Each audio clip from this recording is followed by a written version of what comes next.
क्या कभी आपने सोचा है कि सामान्य सी दिखने वाली दुनिया की सतह के ठीक नीचे कितना गहरा अंधेरा छिपा हो सकता है? वो कौन सी दरारें हैं हमारी व्यवस्था में जहां सबसे कमजोर, सबसे मासूम आवाजें अनसुनी रह जाती हैं? और इंसानियत की वो हद, वो कौन सी है जिसे लांघने के बाद सिर्फ हैवानियत बचती है? आज हम एक ऐसे आपराधिक मामले की गहराइयों में उतरेंगे जिसने इन सवालों को सिर्फ पूछा नहीं, बल्कि उन्हें एक खौफनाक हकीकत बनाकर पूरे देश के सामने रख दिया। हम बात कर रहे हैं 2006 के नोएडा निठारी हत्याकांड की। हाँ, एक ऐसी कहानी जो हमें सोचने पर मजबूर करती है कि हम अपने आसपास की दुनिया को शायद कितना कम जानते हैं। ये चर्चा, जैसा हम हमेशा करते हैं, उन तमाम स्रोतों, मीडिया रिपोर्ट्स और विश्लेषणों पर आधारित हैं जो इस मामले पर उपलब्ध है और जो हमारे श्रोताओं ने भी हमारे साथ साझा किए हैं। बिल्कुल, हमारा इरादा यहाँ कोई फैसला सुनाना नहीं है। नहीं, बिल्कुल नहीं। हमारा मकसद है तथ्यों और जानकारियों की रोशनी में ये समझने की कोशिश करना कि नोएडा के उस घर, D5 कोठी और उसके आसपास आखिर हुआ क्या था। हाँ, और इस कहानी के मुख्य किरदार कौन थे, वो लोग कौन थे, और कैसे इस एक मामले ने हमारे समाज, हमारी पुलिस व्यवस्था और इंसाफ के तकाजों के सामने कुछ बेहद मुश्किल और गंभीर सवाल खड़े कर दिए। तो चलिए इस मामले की परतों को खोलते हैं, समझने की कोशिश करते हैं। साल था 2006, दिसंबर का महीना। हाँ, जगह थी उत्तर प्रदेश का नोएडा और वहां का एक गांव निठारी। एक दिन अचानक खबर आती है कि एक बिजनेसमैन है मोनिंदर सिंह पंधेर, उनके घर के पास वाले नाले में कुछ इंसानी हड्डियां मिली हैं। शुरुआत में शायद लगा होगा कि कोई एक घटना है, कोई अकेली भयानक घटना। हाँ शायद, लेकिन जैसे जैसे पुलिस ने उस इलाके की छानबीन शुरू की, जो सामने आया उसने तो सबके होश उड़ा दिए। एक एक करके उसी नाले से और आसपास की जमीन से बच्चों के, महिलाओं के कंकाल, कपड़े, शरीर के वो शत-विछत हिस्से मिलने लगे। आप अंदाजा लगाइए उस वक्त वहां क्या माहौल रहा होगा।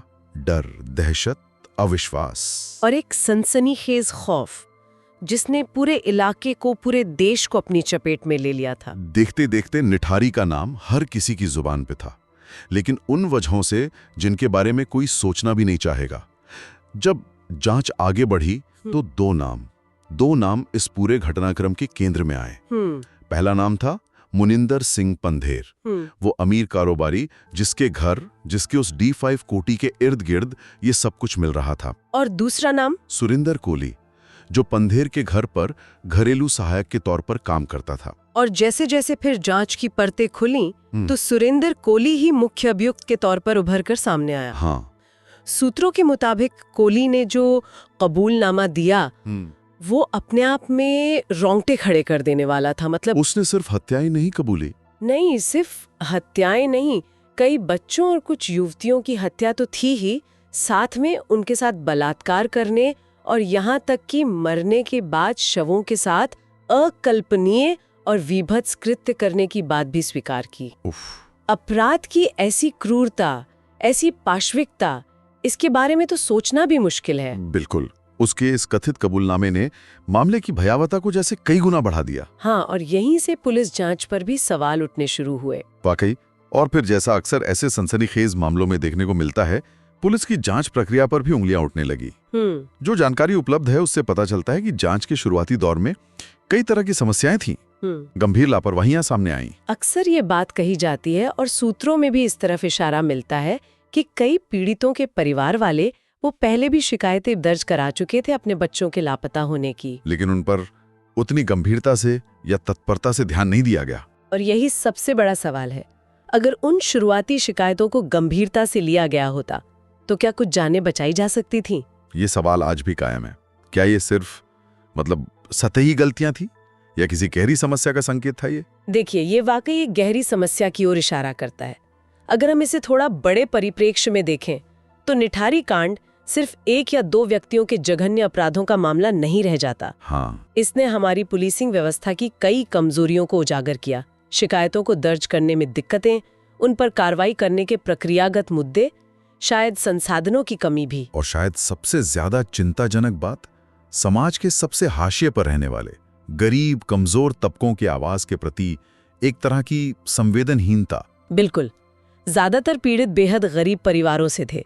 उनके पास शायद वो पहुंच या साधन नहीं के कि उनकी गुमशुदगी की रिपोर्टों पर फौरन और प्रभावी कार्रवाई हो सके। तो ये पूरी व्यवस्था की जवाबदेही पे एक बहुत बड़ा सवालिया निशान लगाता है।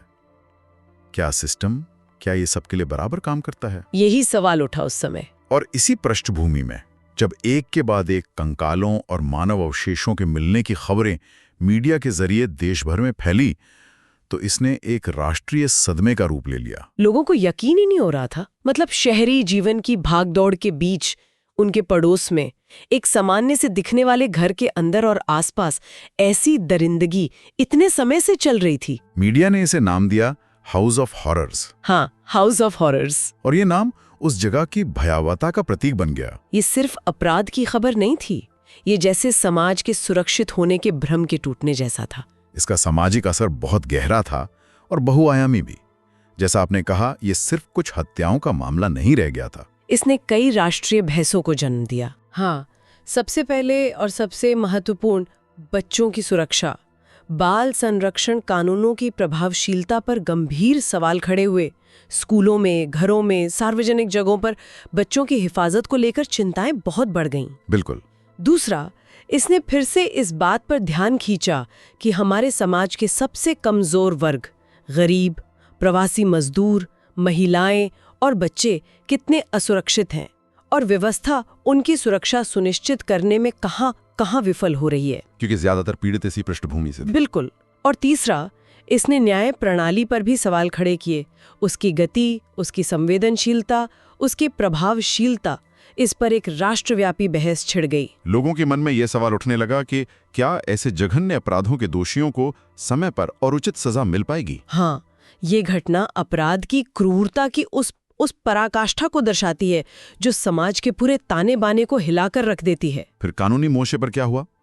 जहां तक हमें जानकारी उपलब्ध है, ये मामला काफी लंबा चला, कई अदालतों से गुजरा। हाँ, काफी लंबा चला। अंततः सुरेंद्र कोली और मुनिंदर सिंह पंधेर दोनों को विभिन्न मामलों में दोषी ठहराया गया और उन्हें सजा सुनाई गई। हाँ, दोष सिद्धि हुई और सजा भी सुनाई गई। लेकिन इस मामले की कानूनी जटिलताओं को भी समझना जरूरी है। स्रोत भी इस तरफ इशारा करते हैं। अच्छा। हाँ, ये मामला सबूतों, गवाहियों और परिस्थितियों के लिहाज से काफी पेचीदा था। सुरेंद्र कोली के कबूलनामे के बावजूद कानूनी प्रक्रिया में कई सवाल उठे।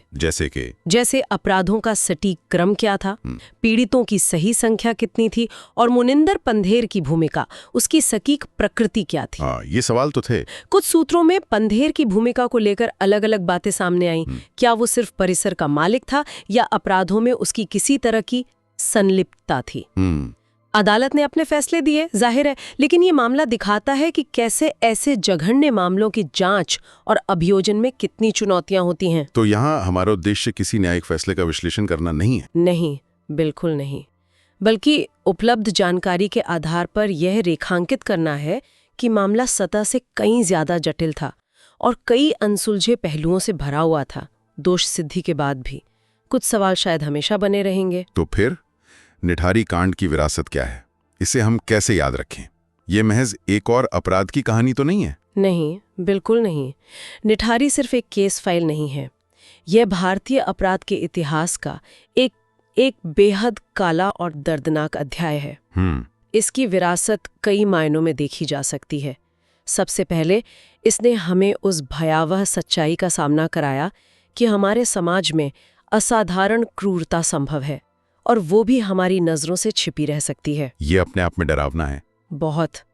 दूसरे, इसने बहुत बेरहमी से उन व्यवस्थागत खामियों को उजागर किया जिन पर हम अक्सर बात करने से कतराते हैं। पुलिस जांच की प्रक्रियात्मक कमजोरियां, संसाधनों का अभाव और सबसे जरूरी, समाज के सबसे वंचित तबकों की अनदेखी। हाँ, ये बार बार सामने आया। और तीसरे, इसने कानून प्रवर्तन एजेंसियों और न्याय प्रणाली में सुधार की तत्काल और निरंतर जरूरत को रेखांकित किया ताकि वे भविष्य में ऐसी त्रासदियों को रोक सकें और पीड़ितों को समय पर न्याय दिला सकें। तो निठारी हमें बार बार याद दिलाता है कि सतर्कता, संवेदनशीलता और जवाबदेही कितनी जरूरी है। बिल्कुल। यानी संक्षेप में कहें तो निठारी मामला अपराधों की चरम क्रूरता, मुख्य किरदारों की भूमिकाओं, व्यवस्था की उन चूकों जिनका पर्दाफाश हुआ और समाज पर पड़े इसके गहरे, न मिटने वाले असर की एक ऐसी कहानी है जो हमें विचलित करती है, लेकिन जिसे भूलना शायद हमारी सबसे बड़ी भूल होगी। और शायद यहाँ सोचने के लिए एक अंतिम बिंदु ये है कि कैसे सामान्यता का पर्दा अक्सर असाधारण अंधकार को छुपाए रखता है। निठारी हमें ये सवाल पूछने पर मजबूर करता है कि एक समाज के तौर पर हम उन चेतावनियों, उन संकेतों को क्यों नहीं देख पाते जो किसी बड़ी अनहोनी की तरफ इशारा कर रहे होते हैं। क्या हम इतने आत्मकेंद्रित हो गए हैं कि अपने आसपास के सबसे कमजोर लोगों की चीखें